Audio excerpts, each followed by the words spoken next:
আমি ইউজুয়ালি বাসা থেকে বের হই না শহীদ ওসমান হাদির শাহাদাতের পরে। মন্ত্রণালয়ের শেষ 4 মাস আমাকে কোনো কাজ করতে দেওয়া হয়নি।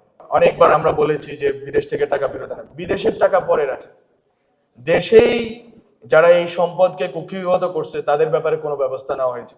দেশেই তো অনেক অলিগার্করা লুকিয়ে আছে, দেশে অলিগার্কদের এই দালালরা বসে বসে মিডিয়া চালাচ্ছে, আপনার কালচার করে বেড়াচ্ছে, আপনার সকল প্রতিষ্ঠান করতেছে এবং এখন নতুন পুরাতন সব দলগুলোকে ফান্ডিং করতেছে। তো আপনি এদেরকে সরাইতে পারলেন না, অথবা এদেরকে ভাঙতে পারলেন না। সরানো তো সম্ভব না, ন্যাশনাল ক্যাপিটাল বলতে একটা জিনিস আছে, জাতীয় পুঁজি তো আপনি ধ্বংস করতে পারবেন না, এটাকে আপনার রিডিস্ট্রিবিউট করার কথা ছিল, আপনি থার্ডটাও পারলেন। আপনি যদি চতুর্থ প্রশ্ন নতুন বন্দোবস্ত বলতে কি বুঝিয়েছি যদি বলি, যেহেতু আমি এটা লিখেছি আমি এটার দায়িত্ব নিয়ে বলতেছি। যারা এটা লিখে বিশ্বাস করে না এবং এটার সাথে বেইমানি করছে তারা তো বুঝতে পারবে না। ফোর্থ কোয়েশ্চেনটা হচ্ছে আপনাকে করোনা বা যে কোনো ভাইরাসের এগেইনস্টে ফাইট মানি ব্যাকট্রলের লেফট রাইট। এই যে media ecosystem, civil society ecosystem, cultural হেজমনির কোয়েশ্চেনটা, এই কোয়েশ্চেনটাকে ডিল করার কথা ছিল। এরা শেখ হাসিনাকে জ্যান্ত রেখেছে, এরা শেখ হাসিনার আবে হায়াত ছিল, শেখ হাসিনার জন্য এরা আবে হায়াত ছিল। সেই জিনিসগুলোকে কি কোনো রকম আপনার ডিসমেন্টল করা গেছে? না।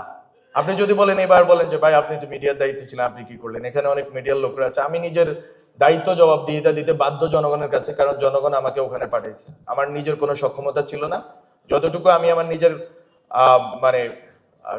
বুদ্ধি সাহস দিয়ে যতটুকু এগোতে পেরেছি, কিন্তু অবশ্যই জনগণের রক্তের বিনিময়ে আমরা ওখানে গেছি, আমি জনগণের কাছে জবাবদিহি করতে বাধ্য। আমি ওখান থেকে বলতেছি, আপনি যদি অলিগার্কদেরকে না ধরেন, আপনি সিভিল মিলিটারি ব্যুরোক্রেসির কাউকে না ধরেন, আপনি আজকে বলেন সচিব কয়জনকে আপনারা জেলে দিচ্ছেন? সচিবরা এখনো বাড়ি দ্বারা ডিওএইচএস বসে আছে, ওরা রিল্যাক্সে জীবনযাপন করতেছে। আপনি গ্রেপ্তার করলেন, আপনার এই যে গ্রেপ্তারের পরবর্তী ছেড়ে পালিয়ে গেছে, এটা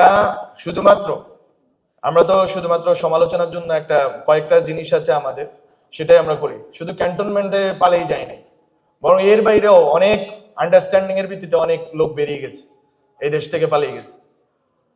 অনেক সচিব আমলা যাদেরকে আমি যখন জনপ্রশাসন কমিটির সেক্রেটারি ছিলাম, আমি দায়িত্ব নিয়ে বলছি, আমরা সেখানে চেষ্টা করেছি আওয়ামী লীগের এবং যারা ফেসিবাদের দালাল ছিল সেই সচিবদের বাদ দেওয়ার জন্য, কিন্তু আমরা বাদ দিতে পারিনি কেন, সেই জবাব আমি দিব। আমি ইউজুয়ালি বাসা থেকে বের হই না শহীদ ওসমান হাদির শাহাদাতের পরে, কারণ সিকিউরিটি কনসার্ন। কারণ আপনারা বলতে পারেন আপনার শুধু সিকিউরিটি কনসার্ন, আমাদের সিকিউরিটি কনসার্ন আছে, because we spoke the truth, এবং এই জন্য মন্ত্রণালয়ের শেষ 4 মাস আমাকে কোনো কাজ করতে দেওয়া হয়নি।